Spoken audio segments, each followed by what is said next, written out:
देशवासियों का पुरुषार्थ रंग लाया है कि हम विश्व की अर्थव्यवस्था में 5वें नंबर पर पहुंच चुके हैं। और ये ऐसे ही नहीं हुआ है। जो एक भ्रष्टाचार का राक्षस देश को दबोचे हुए थे, लाखों करोड़ के घोटाले अर्थव्यवस्था को डामाडोल कर रहे थे, गवर्नेंस फ्रेजाइल फाइल में देश की पहचान होने लगी थी, लीकेजेस को हमने बंद किया, मजबूत अर्थव्यवस्था बनाई, हमने गरीब कल्याण के लिए ज्यादा से ज्यादा धन खर्चने का प्रयास किया।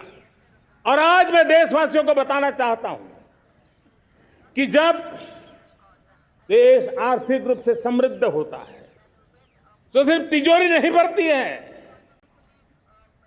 देश का सामर्थ्य बढ़ता है, देशवासियों का सामर्थ्य बढ़ता है।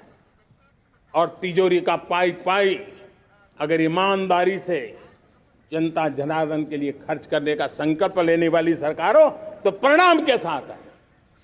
मैं 10 साल का हिसाब तिरंगे की साक्षी में लाल किले की प्राचीर से मेरे देशवासियों को दे रहा हूं।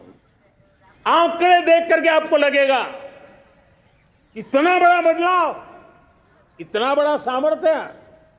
10 साल पहले राज्यों को 30 लाख करोड़ रुपए भारत सरकार की तरफ से जाते थे। पिछले 9 साल में यह आंकड़ा 100 लाख करोड़ पर पहुंचा है। पहले स्थानीय निकाय के विकास के लिए भारत सरकार के खजाने से 70,000 करोड़ रुपया जाता था, आज वो 3 लाख करोड़ से भी ज्यादा जा रहा है। पहले गरीबों के घर बनाने के लिए 90,000 करोड़ रुपया खर्च होता था, आज वो 4 गुना होकर के 4 लाख करोड़ से भी ज्यादा खर्च गरीबों के घर बनाने के लिए हो रहा है। पहले गरीबों को यूरिया सस्ता मिले, जो यूरिया की बैग दुनिया के कुछ बाजारों में 3,000 में बिकती है, वो यूरिया की बैग मेरे किसानों को 300 में मिले। और इसलिए देश की सरकार 10 लाख करोड़ रुपया मेरे किसानों की यूरिया में सब्सिडी दे रहा है। मुद्रा योजना 20 लाख करोड़ रुपए, उससे भी ज्यादा मेरे देश के नौजवानों को स्वरोजगार के लिए, अपने व्यवसाय के लिए, अपने कारोबार के लिए दिए हैं। 8 करोड़ लोगों ने नया कारोबार शुरू किया है।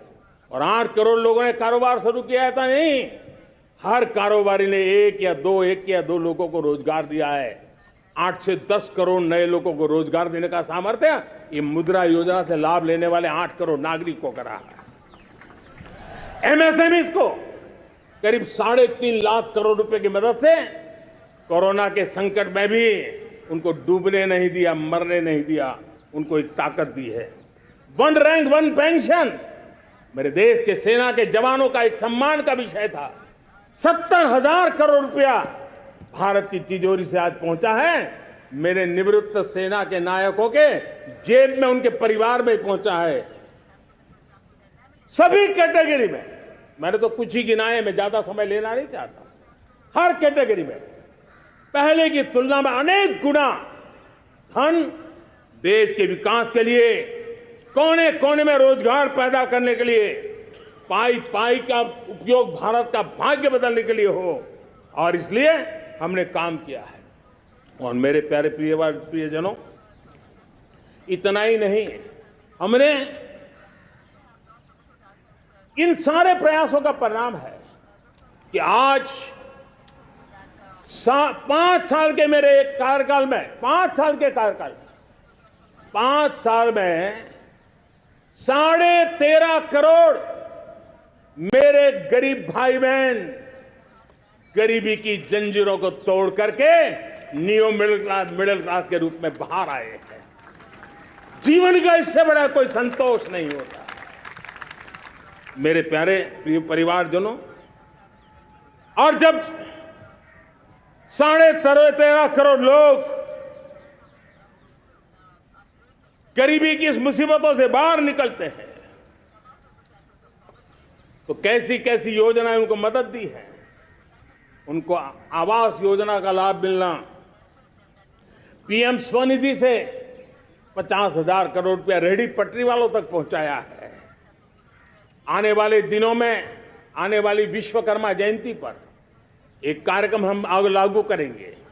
इस विश्वकर्मा जयंती पर हम करीब 13-15 हजार करोड़ रुपया से जो परंपरागत कौशल्य से रहने वाले लोग, जो औजार से और अपने हाथ से काम करने वाला वर्ग है, ज्यादातर ओबीसी समुदाय से, हमारे सुथार हो, हमारे सोनार हो, हमारे राजमिस्त्री हो, हमारे कपड़े धोने वाले काम करने वाले लोग हो, हमारे बाल काटने वाले भाई बहन परिवार हो, ऐसे लोगों को एक नई ताकत देने के लिए हम आने वाले महीने में विश्वकर्मा जयंती पर विश्वकर्मा योजना लॉन्च करेंगे और करीब 13-15 हजार करोड़ से उसका प्रारंभ करेंगे।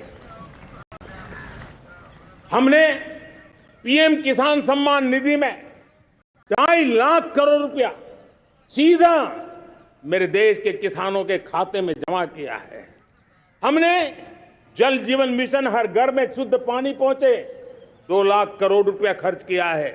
हमने आयुष्मान भारत योजना, ताकि गरीब को बीमारी के कारण अस्पताल जाने से जो मुसीबत होती थी उसको मुक्ति दिलाना, उसको दवाई मिले, उसका उपचार हो, ऑपरेशन हो, अच्छे से अच्छी हॉस्पिटल में हो।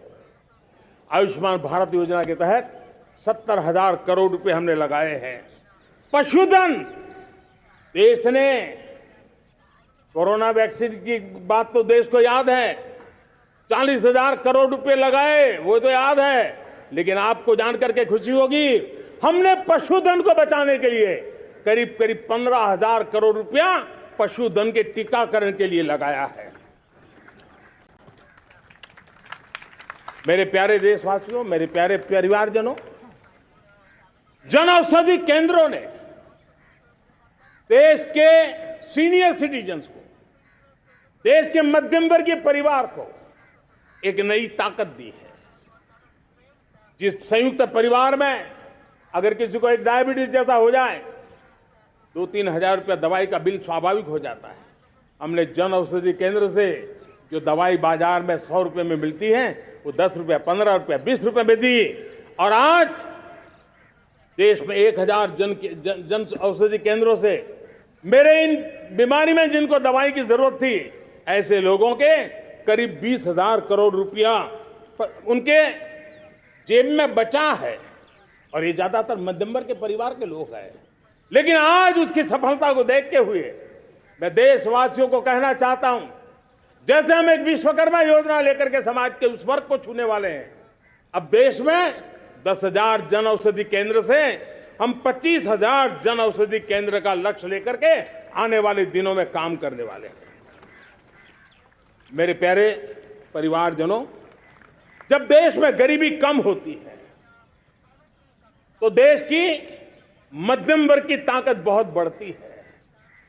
और अगर दुनिया में, और मैं आपको विश्वास दिलाता हूं, आने वाले 5 साल में मोदी का गारंटी है, देश पहले 3 वैश्विक इकोनॉमी में अपना जगह ले लेगा।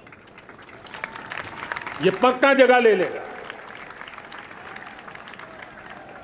आज जो 13.5 करोड़ गरीबी से बाहर आए हुए लोग हैं, वो एक प्रकार से मध्यम वर्ग की ताकत बन जाते हैं।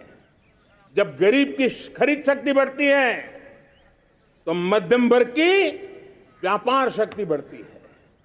जब गांव की खरीद शक्ति बढ़ती है तब कस्बे और शहर की आर्थिक व्यवस्था और तेज गति से दौड़ती है। और यही इंटरकनेक्टेड हमारा अर्थचक्र होता है। हम उसको बल देकर के आगे चलना चाहते हैं। मेरे प्यारे परिवारजनों, शहर के अंदर जो कमजोर लोग रहते हैं, बिना घर को मुसीबत रहती है, मध्यम वर्ग के परिवार अपना खुद का घर का सपना देख रहे हैं, हम उसके लिए भी आने वाले कुछ सालों के लिए एक योजना लेकर के आ रहे हैं और जिसमें ऐसे मेरे परिवारजन जो शहरों में अपना घर शहरों में रहते हैं लेकिन किराए के मकान पे रहते हैं, झुग्गी झोपड़ी में रहते हैं, चाल में रहते हैं, अनऑथोराइज कॉलोनीज में रहते हैं, ऐसे मेरे परिवारजन अगर अपना मकान बनाना चाहते हैं तो बैंक से जो लोन मिलेगा उसके ब्याज के अंदर राहत दे करके लाखों रुपयों की मदद करने का हमने निर्णय किया है।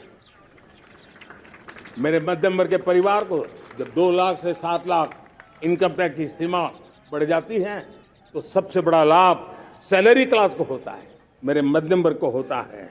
इंटरनेट का डेटा बहुत महंगा था 2014 के पहले, आज दुनिया का सबसे सस्ता इंटरनेट का डेटा का खर्चा हो रहा है, हर परिवार के पैसे बच रहे हैं। मेरे प्यारे परिवारजनों, विश्व कोरोना के बाद अभी तक उभर नहीं पाया है। युद्ध ने फिर एक नई मुसीबत पैदा की है। आज दुनिया महंगाई के संकट से जूझ रही है। पूरी दुनिया की अर्थव्यवस्था को महंगाई ने दबोच के रखा है। हम भी दुनिया से जिन सामान की जरूरत होती है लाते हैं तो हमें सामान तो इंपोर्ट करते हैं, हमारा दुर्भाग्य है कि हमें महंगाई भी इंपोर्ट करनी पड़ती है क्योंकि पूरी दुनिया को महंगाई ने जकड़ के रखा है। लेकिन मेरे प्यारे परिवारजनों, भारत ने महंगाई को नियंत्रित रखने के लिए भरसक प्रयास किए हैं। पिछले कालखंड की तुलना में हमें कुछ सफलता भी मिली है, लेकिन इतने से संतोष नहीं मान सकते। दुनिया से हमारी चीजें अच्छी है, इतने बात से हम सोच नहीं सकते। मुझे तो मेरे देशवासियों को महंगाई की बोझ कम से कम हो, इस दिशा में और भी कदम उठाने हैं और हम उस कदम को उठा के रहेंगे। मेरा प्रयास निरंतर जारी रहेगा। मेरे प्यारे परिवारजनों, आज देश अनेक क्षमताओं को लेकर के आगे बढ़ रहा है। देश आधुनिकता की तरफ आगे बढ़ने के लिए काम कर रहा है। आज देश रिन्यूएबल एनर्जी पे काम कर रहा है, आज देश ग्रीन हाइड्रोजन पे काम कर रहा है। देश की स्पेस पे क्षमता बढ़ रही है तो देश की डीप सी मिशन में भी सफलता के साथ आगे चल रहा है। देश में रेल आधुनिक हो रही है तो वंदे भारत बुलेट ट्रेन भी आज देश के अंदर काम कर रही है। गांव-गांव पक्की सड़कें बन रही है तो इलेक्ट्रिक बसें, मेट्रो की रचना भी आज देश में हो रहे हैं। आज गांव-गांव तक इंटरनेट पहुंच रहा है तो क्वांटम कंप्यूटर के लिए भी देश तय कर रहता है। नैनो यूरिया, नैनो डीएपी उस पर काम हो रहा है तो दूसरी तरफ जैविक खेती पर भी हम बल दे रहे हैं। आज किसान उत्पादक संघ एफपीओ का निर्माण हो रहा है तो हम सेमीकंडक्टर का भी निर्माण करने के लिए चाह रहे हैं। हम दिव्यांग जनों के लिए एक सुगम भारत के निर्माण के लिए काम करते हैं तो हम पैरालंपिक में भी हिंदुस्तान का तिरंगा झंडा गाड़ने के लिए मेरे दिव्यांग जनों को सामर्थ्यवान बना रहे हैं। हम खिलाड़ियों को स्पेशल ट्रेनिंग दे रहे हैं।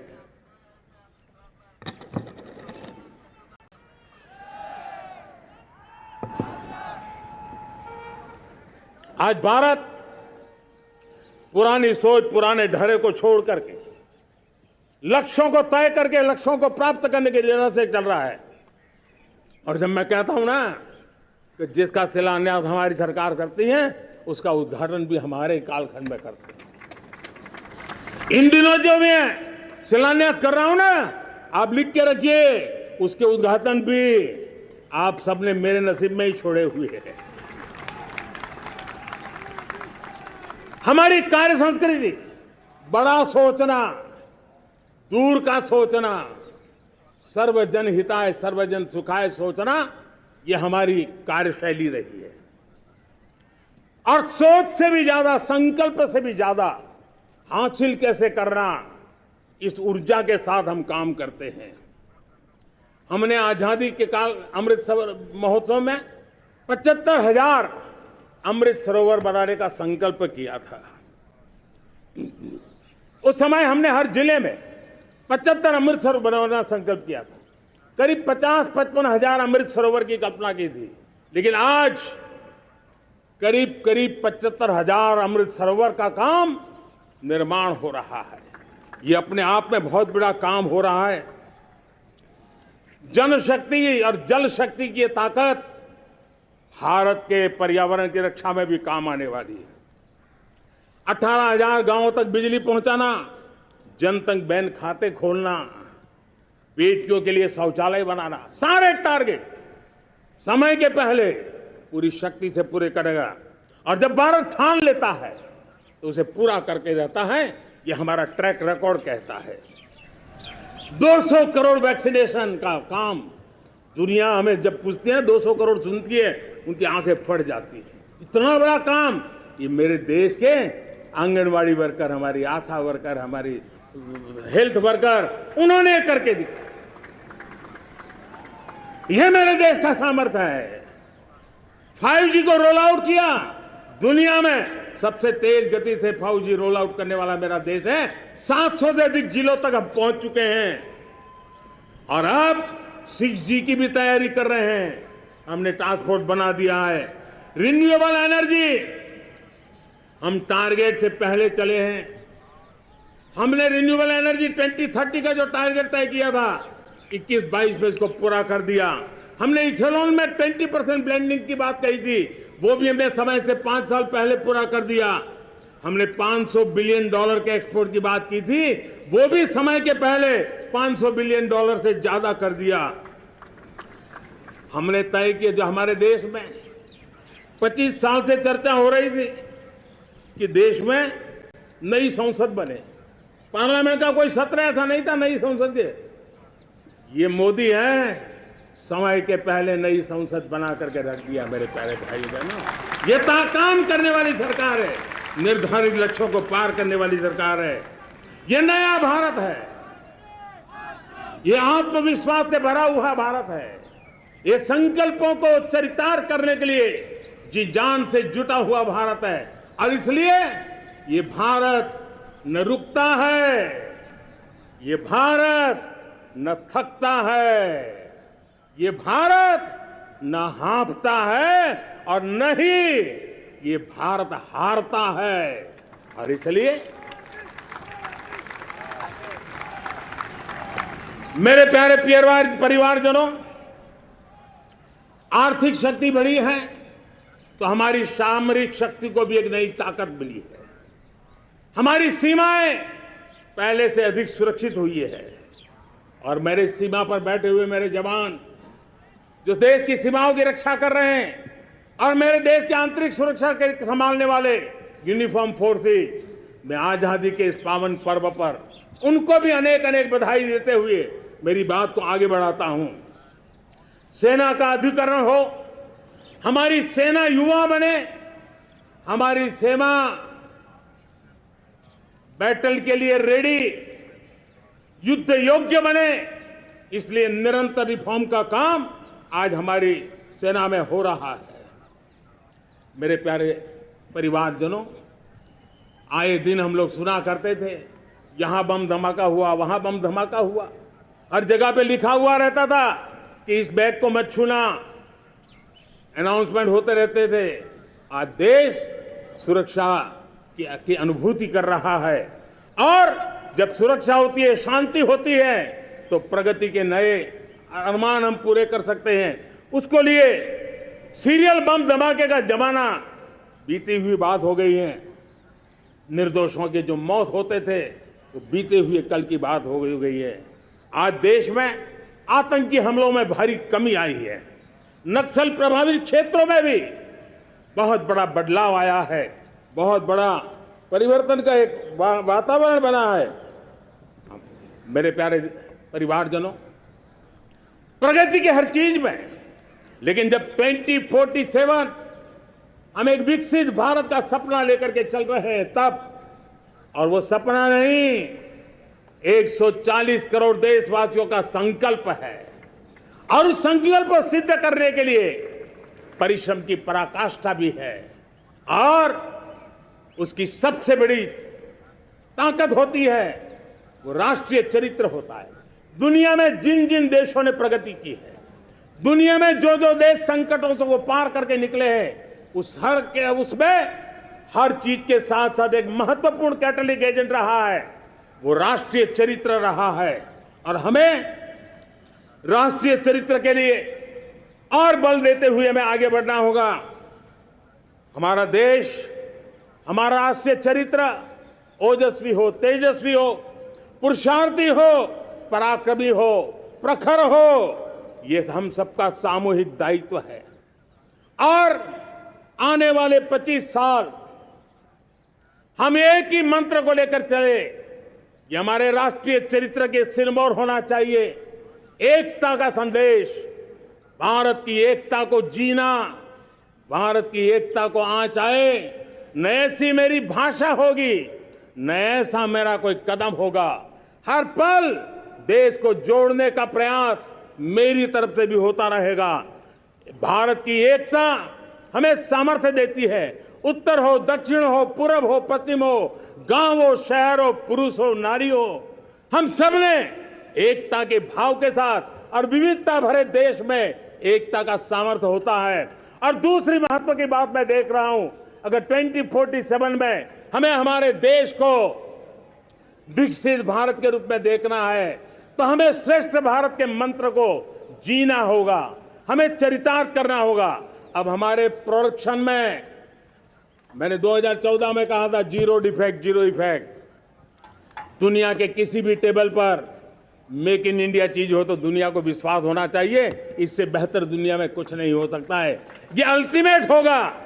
हमारी हर चीज, हमारी सर्विसेज होगी तो श्रेष्ठ होगी, हमारे शब्द की ताकत होगी तो श्रेष्ठ होगी, हमारी संस्थाएं होगी तो श्रेष्ठ होगी, हमारी निर्णय प्रक्रियाएं होगी तो श्रेष्ठ होगी।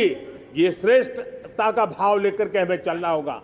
तीसरी बात है, देश में आगे बढ़ाने के लिए एक अतिरिक्त शक्ति का सामर्थ्य भारत को आगे ले जाने वाला है, और वो है विमेन लेड डेवलपमेंट।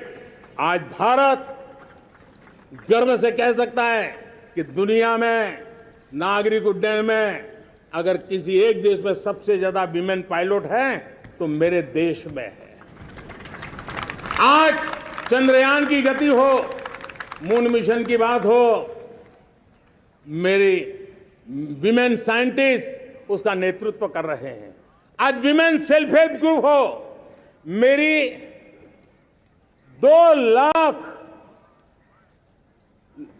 2 करोड़ लखपति दीदी का लक्ष्य लेकर के आज विमेन सेल्फ हेल्प ग्रुप पे हम काम कर रहे हैं।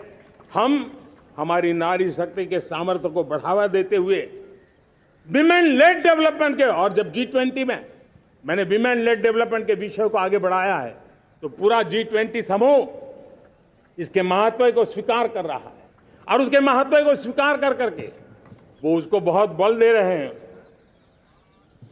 उसी प्रकार से भारत विविधताओं से भरा देश है। असंतुलित विकास के हम शिकार रहे हैं। मेरा पराया का के कारण हमारे देश के कुछ हिस्से उसके शिकार रहे हैं। अब हमें रीजनल एस्पिरेशंस को, संतुलित विकास को बल देना है, और रीजनल एस्पिरेशंस को लेकर के उस भावना को हमें सम्मान देते हुए, जैसे हमारी भारत माँ का कोई, हमारा शरीर का कोई अंग अगर अविकसित रहे तो हमारा शरीर विकसित नहीं माना जाएगा। हमारा शरीर का कोई अंग दुर्बल रहे तो हमारा शरीर स्वस्थ नहीं माना जाएगा। वैसे ही मेरी भारत माता, उसका कोई एक भूभाग भी, समाज का कोई तबका भी अगर दुर्बल रहे तो मेरी भारत माता समर्थ है, स्वस्थ है, ऐसा बैठ करके हम नहीं बैठ सकते। और इसलिए रीजनल एस्पिरेशंस को हमने एड्रेस करने की आवश्यकता है, और इसलिए हम समाज का सर्वांगीण विकास हो, सर्वस्पर्शी विकास हो, भूभाग के हर क्षेत्र को उसकी अपनी ताकत को खिलने का अवसर मिले, उस दिशा में आगे बढ़ना चाहते हैं। मेरे प्यारे परिवारजनों, भारत एक मदर ऑफ डेमोक्रेसी है। भारत मॉडल ऑफ डाइवर्सिटी भी है। भाषाएं अनेक हैं, बोलियां अनेक हैं, परिधान अनेक है, विविधताएं बहुत है। हमने उन सारे को आधार पर आगे बढ़ना है। मेरे प्यारे परिवारजनों, देश के जब मैं एकता की बात करता हूं, तब अगर घटना मणिपुर में होती है तो पीड़ा महाराष्ट्र में होती है। अगर बाढ़ आसाम में आती है तो बेचैन केरला हो जाता है। हिंदुस्तान के किसी भी हिस्से में कुछ भी हो, हम एक अंगांगी भाव की अनुभूति करते हैं। मेरे देश की बेटियों पर जुल्म न हो, यह हमारा सामाजिक भी दायित्व है, यह हमारा पारिवारिक दायित्व भी है, और ये देश के नाते हम सबका दायित्व है। आज जब अफगानिस्तान से गुरु ग्रंथ साहब के स्वरूप को लाते हैं तो पूरा देश गौरव की अनुभूति करता है। जब आज दुनिया के किसी देश में कोविड के काल में मेरा कोई सिख भाई लंगर लगाता है, भूखों को खिलाता है और दुनिया में वाहवाही होती है, तो हिंदुस्तान का सीना चौड़ा हो जाता है।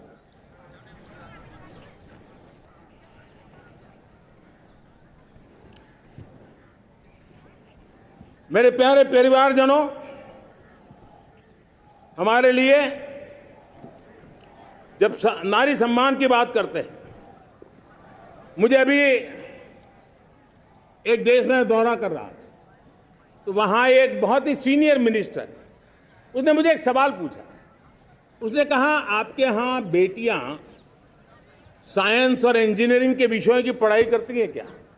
उसमें क्या था? मैंने उनको कहा, आज मेरे देश में लड़कों से ज्यादा बेटियां आज स्टेम यानी साइंस, टेक्नोलॉजी, इंजीनियरिंग और मैथ्स, अधिकतम भाग मेरी बेटियां ले रही है। तो उनके लिए अचरज था। ये सामर्थ्य आज हमारे देश का देख रहा है। मेरे प्यारे परिवारजनों, आज 10 करोड़ महिलाएं विमेन सेल्फ हेल्प में जुड़ी हुई है, और विमेन सेल्फ हेल्प ग्रुप के साथ आप गांव में जाएंगे तो आपको बैंक वाली दीदी मिलेगी, आपको आंगनवाड़ी वाली दीदी मिलेगी, आपको दवाई देने वाली दीदी मिलेगी, और अब मेरा सपना है 2 करोड़ लखपति दीदी बनाने का, गांव में 2 करोड़ लखपति दीदी, और इसके लिए एक नया अभिगम भेजा। साइंस और टेक्नोलॉजी, हमारे गांव की महिलाओं का भी सामर्थ्य देखता हूं मैं, और इसलिए हम एक नई योजना सोच रहे हैं कि हमारे एग्रीकल्चर सेक्टर में टेक्नोलॉजी आए, एग्री टेक को बल मिले। इसलिए विमेन सेल्फ हेल्प ग्रुप की बहनों को हम ट्रेनिंग देंगे, ड्रोन चलाने की, ड्रोन रिपेयरिंग की हम ट्रेनिंग देंगे, और हजारों ऐसे विमेन सेल्फ हेल्प ग्रुप को भारत सरकार ड्रोन देगी, ट्रेनिंग देगी, और हमारे एग्रीकल्चर के काम में ड्रोन की सेवाएं उपलब्ध हो। इसके लिए हम शुरुआत करेंगे। प्रारंभ हम 15,000 विमेन सेल्फ हेल्प ग्रुप के द्वारा ये ड्रोन की उड़ान का हम आरंभ कर रहे हैं। मुझे विश्वास है कि इसके कारण हमारे परिवारजनों का, मेरे प्यारे परिवारजनों, आज देश आधुनिकता की तरफ बढ़ रहा है।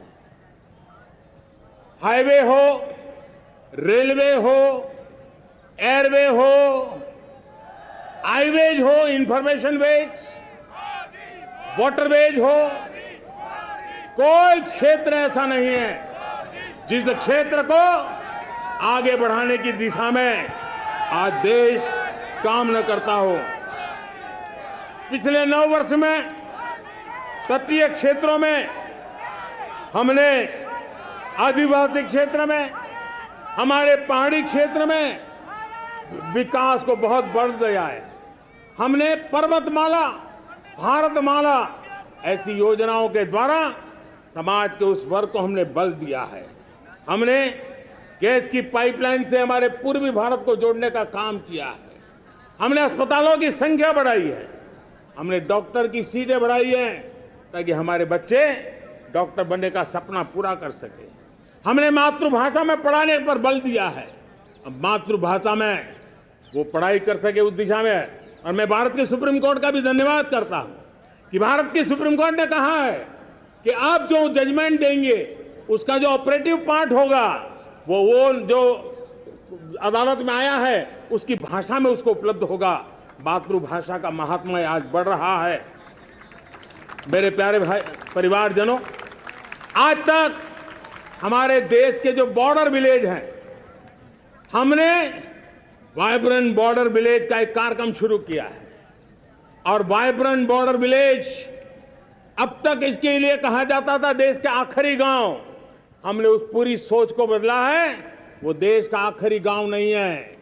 सीमा पर जो नजर आ रहा है वो मेरे देश का पहला गांव है।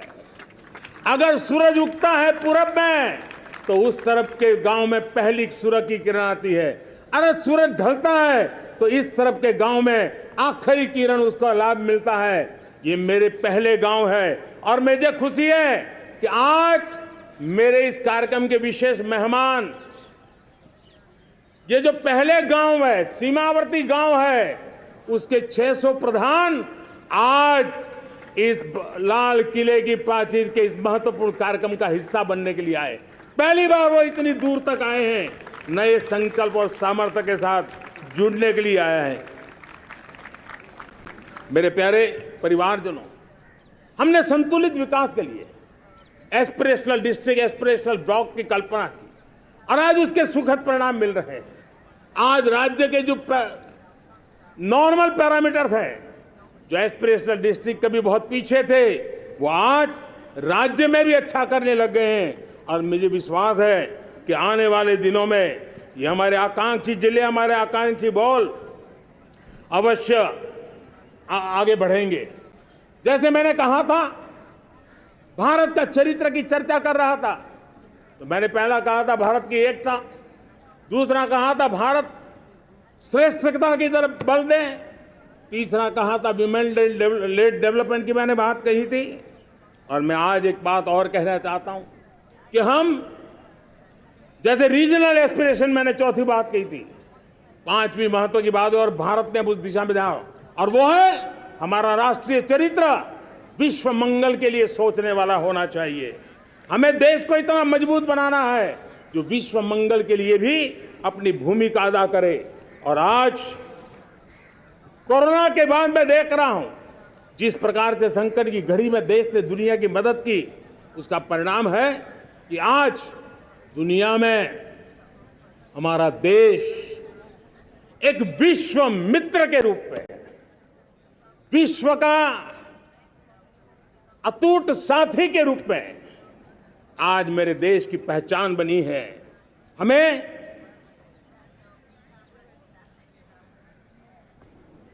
जब विश्व मंगल की बात करते हैं तब भारत का मूलभूत विचार है, उस विचार को हम आगे बढ़ाने लोग हैं। और मुझे खुशी है कि आज अमेरिकी संसद के भी कई चुने हुए गणमान्य प्रतिनिधि भी आज हमारे 15 अगस्त के इस अवसर में हमारे बीच में मौजूद है। भारत की सोच कैसी है, हम विश्व मंगल की बात को कैसे आगे बढ़ाते हैं। अब देखिए, हम जब सोचते हैं तो क्या कहते हैं, हमने दुनिया के सामने ये दर्शन रखा है और दुनिया उस दर्शन को लेकर के हमारे साथ जुड़ रही है। हमने कहा one sun, one world, one grid. Renewable energy के क्षेत्र में एक बहुत बड़ा हमारा स्टेटमेंट है, आज दुनिया उसको स्वीकार कर रही है। कोविड के बाद हमें दुनिया को कहा हमारा अप्रोच होना चाहिए वन अर्थ, वन हेल्थ।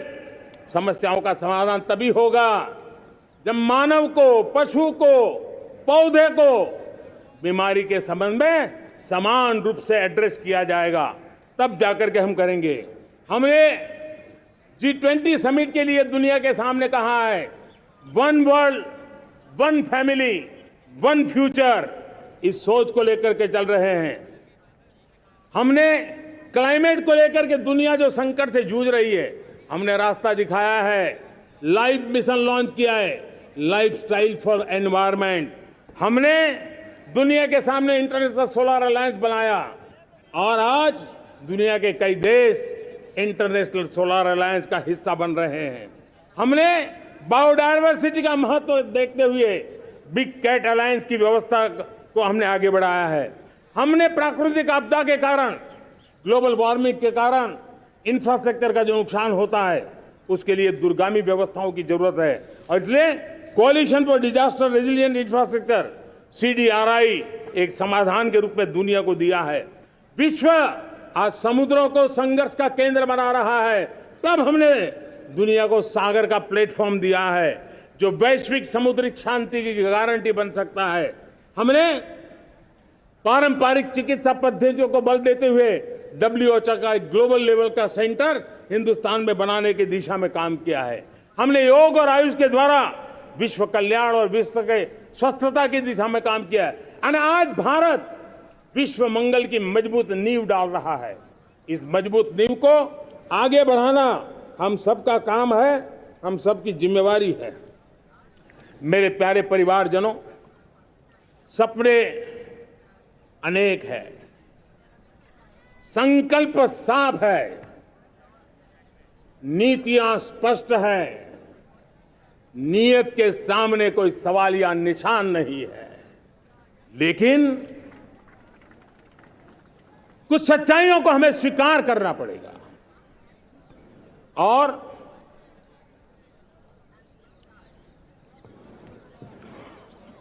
उसके समाधान के लिए मेरे प्रिय परिवारजनों, मैं आज लाल किले से आपकी मदद मांगने आया हूं। मैं लाल किले से आपके आशीर्वाद मांगने आया हूं, क्योंकि पिछले सालों मैंने देश को जो समझा है, देश की आवश्यकताओं को जो मैंने परखा है और अनुभव के आधार पर मैं कह रहा हूं कि आज गंभीरतापूर्वक उन चीजों को हमें लेना होगा। आजादी के अमृतकाल में 2047 में जब देश आजादी के 100 साल मनाएगा, उस समय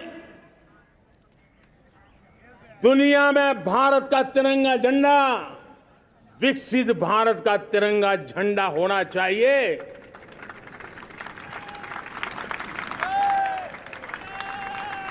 रत्ती भर भी हमें रुकना नहीं है, पीछे नहीं हटना है और इसके लिए शुचिता,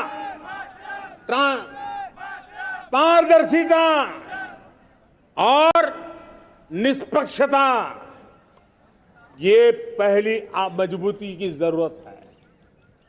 हमें उस मजबूती को जितना ज्यादा खाद पानी दे सकते हैं, संस्थाओं के माध्यम से दे सकते हैं, नागरिक के नाते दे सकते हैं, परिवार के नाते दे सकते हैं, ये हमारा सामूहिक दायित्व होना चाहिए।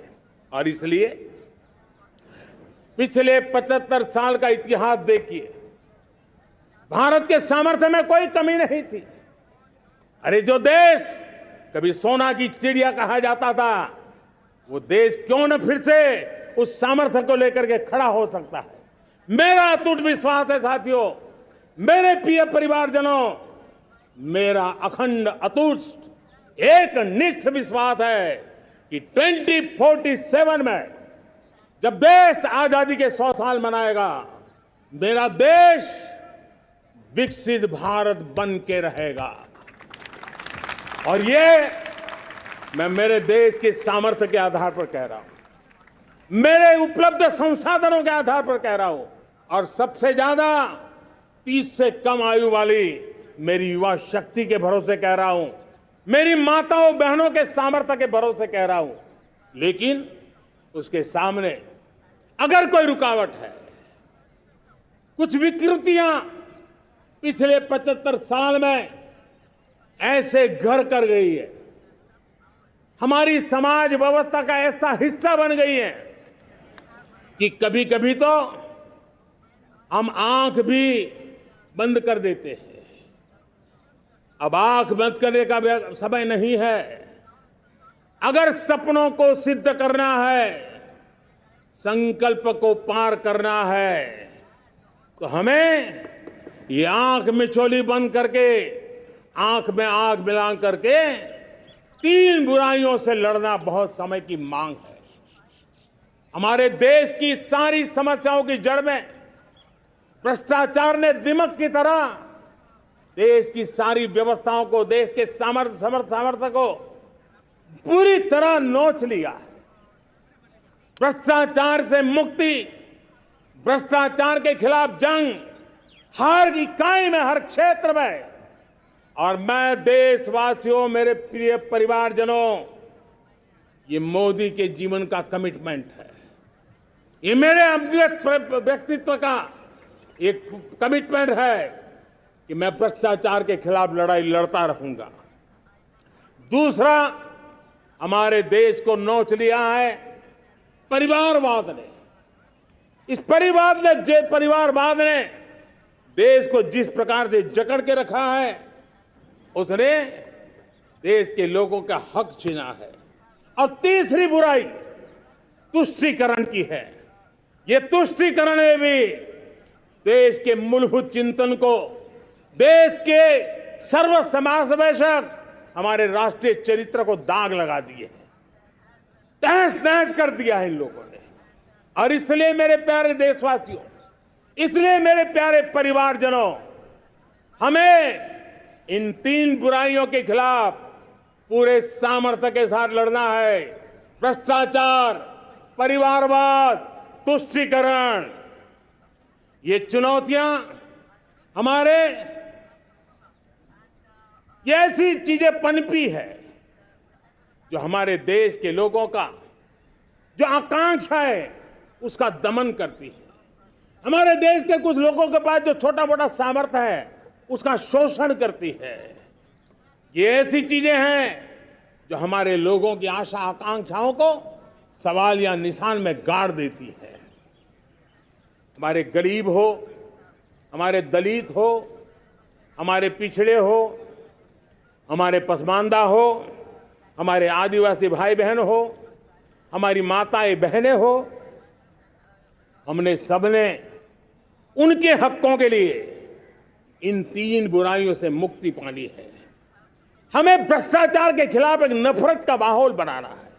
जैसे गंदगी हमें नफरत पैदा करती है ना मन में, गंदगी पसंद नहीं है, ये सार्वजनिक जीवन की इससे बड़ी कोई गंदगी नहीं हो सकती। और इसलिए हमारे स्वच्छता अभियान को एक नया मोड़ ये भी देना है कि हमें भ्रष्टाचार से मुक्ति पानी है। सरकार टेक्नोलॉजी से भ्रष्टाचार की मुक्ति के लिए बहुत प्रयास कर रही है। आपको जानकर के हैरानी होगी, इस देश में पिछले 9 साल में एक काम मैंने ऐसे किया, आंकड़ा सुनोगे तो लोगों का मोदी ऐसा करता है जैसे 10 करोड़ लोग करीब करीब जो गलत फायदा उठाते थे वो मैंने रोक दिया। तो आप में से कोई कहेगा आपने लोगों से अन्याय कर दिया। जी नहीं, ये 10 करोड़ कौन लोग थे?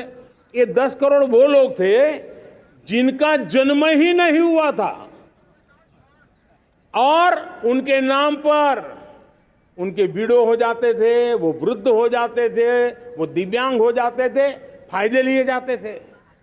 10 करोड़ ऐसे बेनामी जो चीजें चलती थी उसको रोकने का पवित्र काम, भ्रष्टाचारियों की संपत्ति जो हमने जब्त की है ना, वो पहले की तुलना में 20 गुना ज्यादा की है।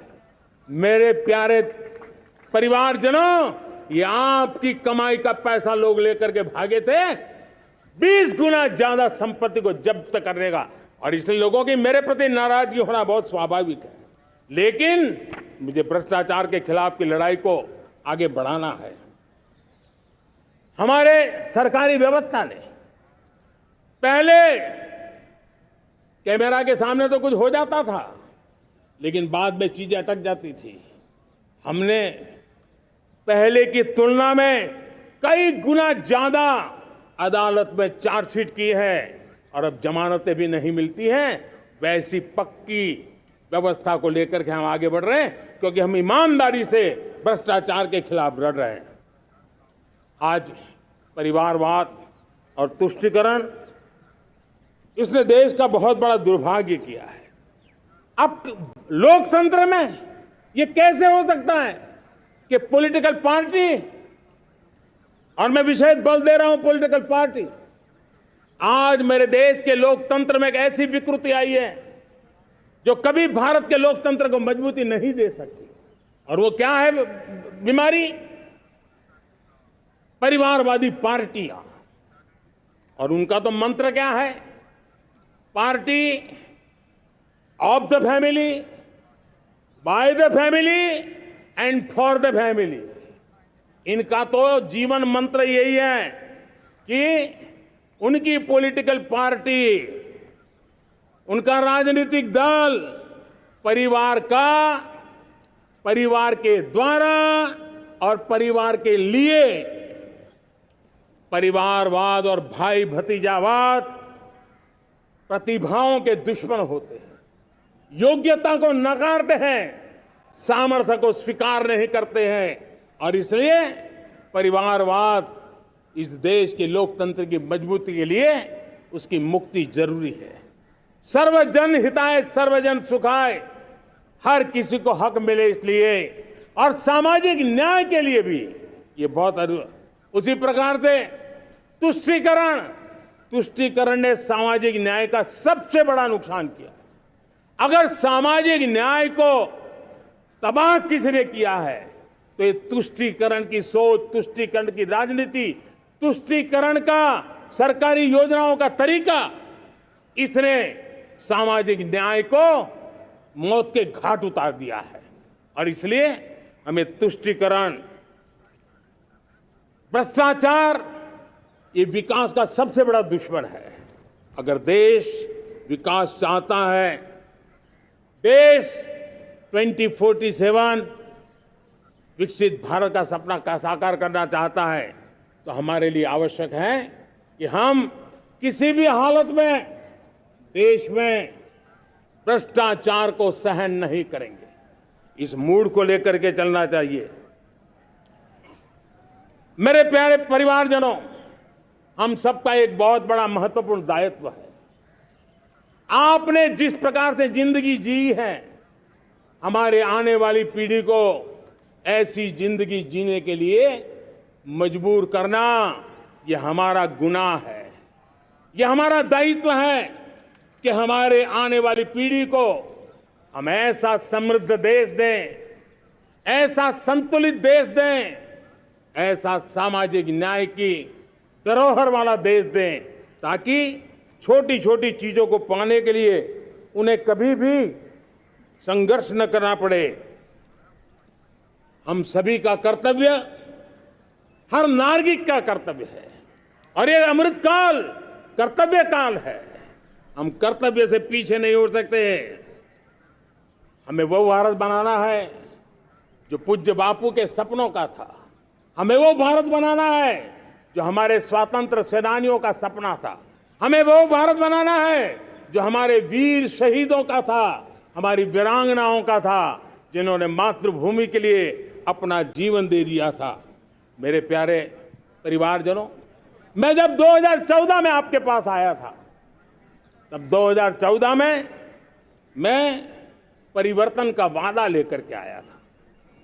2014 में मैंने आपको वादा किया था मैं परिवर्तन लाऊंगा, और 140 करोड़ मेरे परिवारजन, आपने मुझ पे भरोसा किया और मैंने विश्वास पूरा करने की कोशिश की। रिफॉर्म, परफॉर्म, ट्रांसफॉर्म, वो 5 साल जो वादा था वो विश्वास में बदल गया, क्योंकि मैंने परिवर्तन का वादा किया था। रिफॉर्म, परफॉर्म, ट्रांसफॉर्म के द्वारा मैंने वादे को विश्वास में बदल दिया। कठोर परिश्रम किया है, देश के लिए किया है, शान से किया है, सिर्फ और सिर्फ नेशन फर्स्ट, राष्ट्र सर्वोपरि, इस भाव से किया है। 2019 में परफॉर्मेंस के आधार पर आप सबने मुझे फिर से आशीर्वाद दिया। परिवर्तन का वादा मुझे यहां ले आया, परफॉर्मेंस मुझे दोबारा ले आया, और आने वाले 5 साल अभूतपूर्व विकास के हैं। 2047 के सपने को साकार करने का सबसे बड़ा स्वर्णिम पल आने वाले 5 साल है। और अगली बार 15 अगस्त को इसी लाल किले से मैं आपको देश की उपलब्धियां, आपके सामर्थ्य, आपके संकल्प, उसमें हुई प्रगति, उसकी जो सफलता है, उसके गौरवगान, उससे भी अधिक आत्मविश्वास के सामने आपके सामने मैं प्रस्तुत करूंगा। मेरे प्यारे प्रियजनों, मेरे परिवारजनों, मैं आप में से आता हूं, मैं आपके बीच से निकला हूं, मैं आपके लिए जीता हूं। अगर मुझे सपना भी आता है तो आपके लिए आता है। अगर मैं पसीना भी बहाता हूं तो आपके लिए बहाता हूं। क्योंकि इसलिए नहीं कि आपने मुझे दायित्व दिया है, मैं इसलिए कर रहा हूं कि आप मेरे परिवारजन हैं।